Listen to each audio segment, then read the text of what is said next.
जम्मू काश्मीर पासून ते दिल्ली, हरियाणा, पंजाब पर्यंत एवढे लोक येऊन गेले की त्यांनी सांगितलं परस्पर की दादा आम्ही फक्त ही रील्स बघून हा गणपती बघायला, बॅलन्सिंग बघायला आलो. मला इतका प्रतिसाद मिळालाय की ही मूर्ती मी माझ्या विजय खातू सर आहेत, माझे गुरु आहेत, ते त्यांना ही अर्पण करतो. कसं आहे, हा गणपती टोटल 24 फुटाचा गणपती आहे, 24 ते 25 फुटाचा गणपती आहे.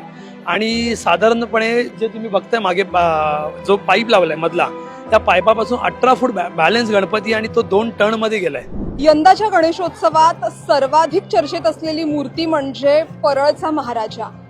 आता ह्या मूर्तीचं नेमकं वैशिष्ट्य काय आहे, ही मूर्ती कशा पद्धतीनं तयार करण्यात आलेली आहे हे आपण जाणून घेणार आहोत. औत्सुक्याचा विषय होता आणि तेच जाणून घेण्यासाठी माझ्यासोबत या मूर्तीचे मूर्तिकार आहेत अरुण दत्ते. खरं तर यंदाच्या गणेशोत्सवात ही जी मूर्ती आहे ती अत्यंत आकर्षक ठरतीये. नेमकी डोक्यात काय कन्सेप्ट होती, काय संकल्पना होती, कशा पद्धतीने ही मूर्ती साकार झाली आहे? तर मी विचार केला की यावर्षी आपण काहीतरी थोडं वेगळं करूया, बॅलन्सिंग करूया मूर्ती. आता सरळ गणपती उभे बॅलन्सिंग तर प्रत्येक जण करतात, तर मी विचार करायचं आपल्याला जर राक्षसांचं वध करायचंय, लोकांना काहीतरी वेगळं दाखवायचं, तर आपण काहीतरी वेगळं बॅलन्सिंग करूया. तर यावर्षी थोडा प्रयत्न केला की जे आमच्या गुरूंनी मला शिकवलेलं विजय खातूंनी की बॅलन्सिंग गणपती कसा करायचा आणि उभे गणपती कसे करायचे. तर ह्या माध्यमातून जी माझी शिकवण होती, एवढ्या वर्षाचा जो अनुभव होता, त्या अनुभवाप्रमाणे मी तो गणपती साकारला. आणि बॅलन्सिंग करण्यासाठी मी पूर्ण गणपती त्याला पूर्ण वाकवला.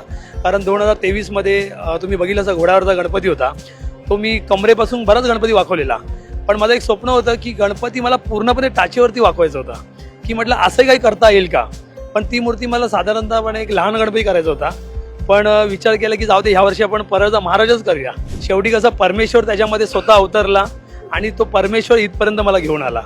साधारण या मूर्तीचं वजन किती असेल, उंची किती आहे? कारण एका टाचेवर बॅलन्स केलेली ही मूर्ती आहे, त्यामुळे असे काही चॅलेंजेस आले का तुम्हाला मूर्ती तयार करताना? चॅलेंजिंग म्हणजे कसं आहे, हा गणपती टोटल 24 फुटाचा गणपती आहे, 24 ते 25 फुटाचा गणपती आहे. आणि साधारणपणे जे तुम्ही बघताय मागे जो पाईप लावलाय मधला, त्या पाईपापासून 18 फूट बॅलन्स गणपती आणि तो 2 टन मध्ये गेलाय. आणि गणपती जेव्हा निघाला तेव्हा तो बराचसा गणपती ओला होता, कारण शक्यतो आम्ही शेवटच्या आठवड्यामध्ये तो गणपती बनवलेला. 8 ते 10 दिवसात ही मूर्ती बनवली मी, त्याच्यामुळे तो 2 टनच्या वजनावर एवढा गणपती होता. पण तो देवाच्या कृपेने जसा जसा मला जसा अनुभव आहे, त्या अनुभवाप्रमाणे तो गणपती मी केला आणि साकारला तो गणपती. ज्यावेळी कार्यशाळेतून जेव्हा परळचा महाराजा निघाला, त्यावेळी ती गर्दी जी होती ती बघण्याजोगत होती. नंतर त्यानंतर जो दुसऱ्या दिवशीचा प्रतिसाद होता तो सोशल मीडियाच्या माध्यमातून आमच्यापर्यंत पोहोचला.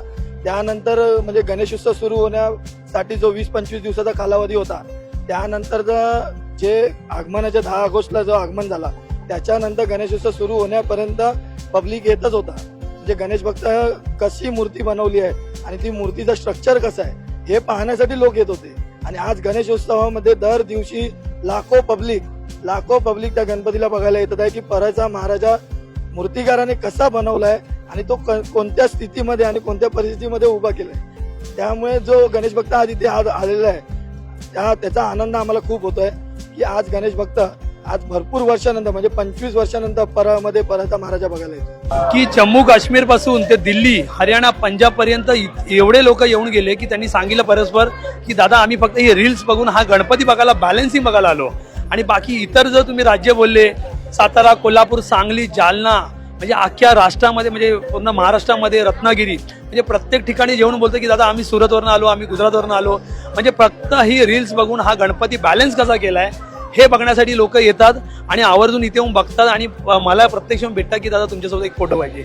त्याच्यामुळे हा अनुभव मला एवढा आलाय की यावर्षी या गणपतीमुळे मला इतका प्रतिसाद मिळालाय की ही मूर्ती मी माझ्या विजय खातू सर आहेत, माझे गुरु आहेत, ते त्यांना ही अर्पण करतो. खरं तर मूर्तिकार म्हणाले की 8 ते 10 दिवसात तयार केलेली ही मूर्ती आहे, मात्र भक्तांच्या मनात ह्या मूर्तीची प्रतिमा अविरतपणे राहील, कारण असं हे बाप्पाचं भव्य रूप परळमध्ये पाहायला मिळतंय. लोकमत मुंबईसाठी निधी पेडणेकरचा रिपोर्ट.